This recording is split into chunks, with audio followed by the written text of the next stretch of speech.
Hello guys, আমি Pampa blogger আবারও চলে আসলাম নতুন একটা ব্লগ ভিডিও নিয়ে। দেখো কত সকাল সকাল উঠেছি আমি। আজকে সকাল সকাল ঘুম থেকে উঠেই আজকে সকাল সকাল কাচাকাচি করা শুরু করে দিয়েছি। কি বলো তো, সকালবেলা বাসি জামা কাপড়ে একবারে কেচে টেচে ফ্রেশ হয়ে গেলে তাহলে আর অসুবিধা হবে না। পরে কাচতে গেলে কি হয়, জামা কাপড়গুলো সব ভিজে যায়। এতে আমার ঠান্ডার এমনিতে প্রবলেম আছে, সাইনাসের প্রচুর অ্যালার্জি, সেটা তোমরা ভালো করেই জানো। তো বাট তার জন্য আমি একটু বাসি জামা কাপড়ে যাই, সেগুলো সব পরিষ্কার কেচে কুচে পরিষ্কার করে তারপর মেলে টেলে দেবো, তাহলে আর ভিজে গেলেও অসুবিধা নেই, জামাটা তো ছেড়ে ফেলবো। আর যদি আমি বাসি জামা কাপড় ছেড়ে জামা কাপড়গুলো কাচতে আসি তাহলে আবার আমার জামা কাপড়গুলো ভিজে যাবে, তাহলে ডবল ধুতে হবে। অত তো পারি না, না এক হাতে মানুষ, কি করব বলো। তো এদিকে আমার ঘর রং করছে, তো রঙের মিস্ত্রি জল নিতে চলে আসছে, আমি কাচাকাচি করছিলাম। তো আবার হাসছে, আমাকে বলছে দেখো কি ঝাক্কাস রং করছি, দেখে যাও।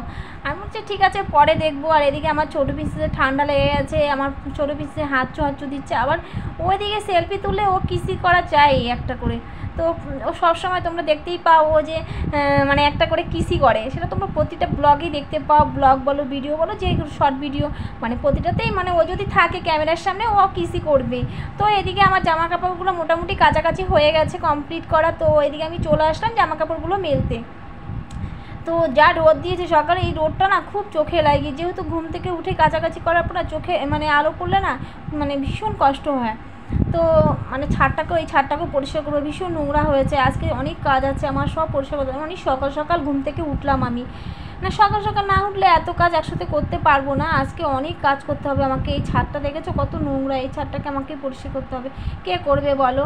যত বাড়িতে যত লোক বেশি থাকে কাজ, মানে অনেকে আছে কুড়ে, ঠিক সেরকমই আমাদের বাড়িতে অনেকে আছে কুড়ে, যেটা পরিষ্কার করতে চায় না, শুধু নিজের ঘর ছাড়া কোনোটাই পরিষ্কার করবে না। আমি আবার সব কিছুই পরিষ্কার করি।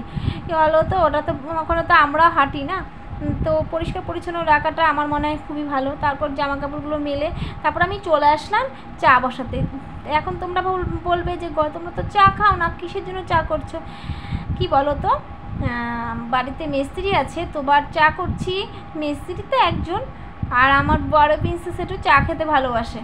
তো আমার ঘরে চা হয় না, তো আমি তার জন্য চাটা একটু বেশি করেই করেছি। আমি বলেছি তুই যেহেতু খাবি তাহলে আমি একটু খাবো, আমার একটু শখ জেগেছে, তার জন্য একটু বেশি করেই দুধ চা করে ফেলেছি। আর বাদ বাকি দুধটাকে ফ্রিজে আমি ঢুকিয়ে রাখলাম। এদিকে কতগুলো বাসন ছিল, এগুলো আমি এখন মাজবো।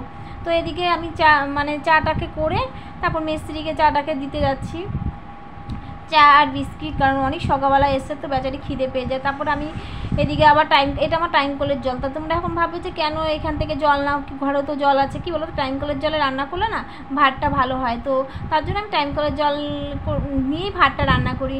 তোমরাও দেখবে তোমাদের বাড়িতে যে টাইম কল থাকে, টাইম কলের জলে ভাত রান্না করে দেখবে ভাতটা খুব টেস্টি এবং খুব সুন্দর হয়। তো তারপর চলে আসলাম আমার ছোটো প্রিন্সেসের জন্য খাবার তৈরি করে নিলাম। আর এদিকে বড় প্রিন্সেস তো খাচ্ছে চা বিস্কিট, আর ছোটো প্রিন্সেসের খাবারটাও নিয়ে বসে পড়েছি। তারপর আমি ভিডিও বানাতে চলে আসলাম এদিকে।